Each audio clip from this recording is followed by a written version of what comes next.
December 2025 তারিখ বিকেল আনুমানিক 4:30 ঘটিকায় রাজধানীর কদমতলী থানাধীন সাদ্দাম মার্কেট এলাকা থেকে মাহাদি হাসান হুজাইফা নামক 12 বছর বয়সী এক মাদ্রাসার ছাত্র নিখোঁজ হয়। ঘটনার পরপরই ভিকটিমের পরিবার আত্মীয় স্বজনদের মাধ্যম দিয়ে খোঁজাখুঁজি শুরু করেন এবং পরবর্তীতে কদমতলী থানায় বিষয়টি অবহিত করে। পরদিন 2 সেপ্টেম্বর 2025 তারিখ সকালে একটি অজ্ঞাত মোবাইল নাম্বার থেকে ভিকটিমের বাবার মোবাইল নম্বরে কল আসে এবং মোটা অঙ্কের মুক্তিপণ দাবি করা হয়।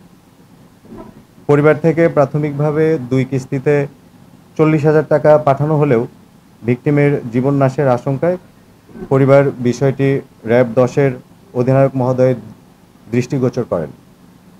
অধিনায়ক মহোদয়ের নির্দেশে র্যাব 10-এর সিপিসি অন যাত্রাবাড়ি ক্যাম্পের একটি বিশেষ দল এবং র্যাব হেডকোয়ার্টার্সের গোয়েন্দা শাখার একটি দল এটা নিয়ে ছায়া তদন্ত শুরু করে।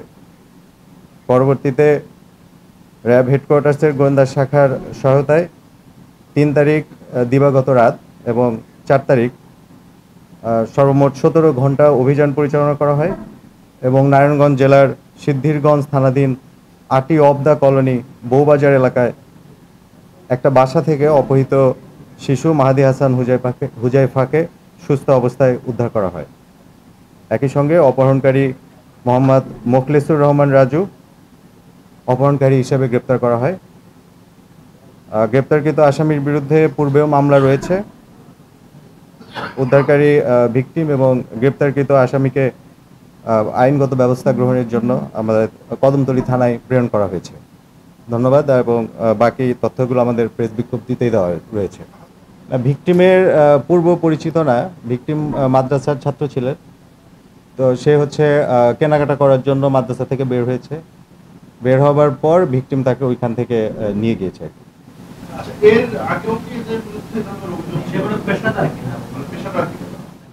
পেশাদার আমরা এখনো ওইভাবে পাইনি, যে এক্সাক্ট ইনফরমেশন পাইনি। আগের কোনো ইনফরমেশন তার বিরুদ্ধে আমাদের কাছে নেই।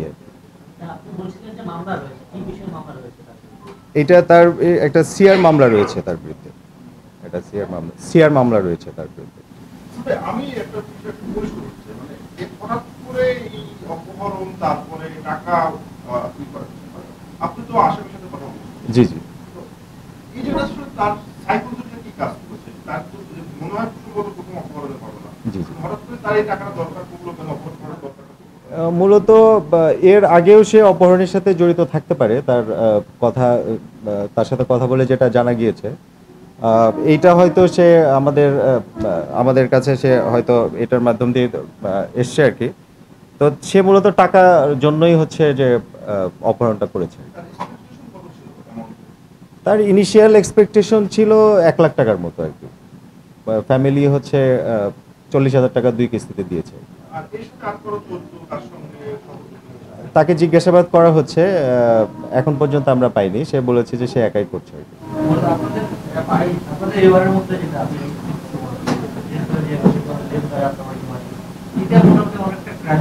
জি।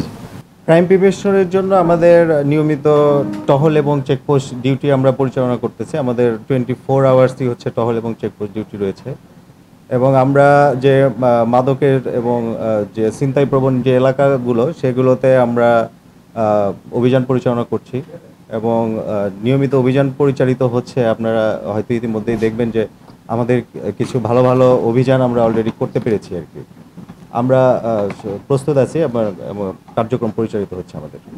আপনার প্রবেশ মুখ যেটা আমরা মানে আপনার কাছে এখানে একটা চিরাচরিত অভিযোগ, এখান থেকে মোবাইল কান দিয়ে চিন্তার জন্য একদম অহরহ আমরা খালি চোখে যেটা এই ক্ষেত্রে আসলে র্যাব কি কোনো ভূমিকা রাখছে না? মানে না, র্যাব কাছেই কয়েকশো মিটারের মধ্যে আমরা গত মাসেও ছিনতাইকারী গ্রেপ্তার করেছি এবং ওই ছিনতাইকারী হচ্ছে লাইভ ছিনতাইয়ের সময় আমরা তাকে গ্রেপ্তার করতে সক্ষম হয়েছি। তো আমরা এই বিষয়ে তৎপর আছি। ধারণা করছি হচ্ছে যে আমরা বিকাশের যে দোকান থেকে হচ্ছে সে যে টাকা উত্তোলন করেছে, সেই বিকাশের দোকানের সাথে আমরা কথা বলেছি এবং তারা বলেছে যে এর আগেও সে এরকম টাকা সে বিকাশের দোকান থেকে উত্তোলন করেছে। আমরা ধারণা করছি। না, আসামি আমাদের কাছে স্বীকার করেনি, এটা হয়তো পরবর্তী তদন্তে হয়তো পাওয়া যেতে পারে আর কি। অপহরণের সময় তাকে নিয়ে যাওয়ার প্যাটার্নটা আসলে কি ছিল, যে কোনো খাইয়ে বাংলা জোর করে না, ছেলেটা হচ্ছে যে যেহেতু শিশু আর কি, তো হচ্ছে তাকে মোটিভেট করেই নিয়ে গিয়েছে আর কি। তাকে জোরপূর্বক যে নিয়ে গেছে এরকম না, তাকে মোটিভেট করেই নিয়ে গেছে। মোটিভেশন কি বলেছিল বাইরে থেকে? মোটিভেশনে বলেছিল যে তাকে ভালো খাওয়াবে এবং তার পড়াশোনা করতে হবে না, এরকম বিষয়গুলো ছিল আর কি। জি জি।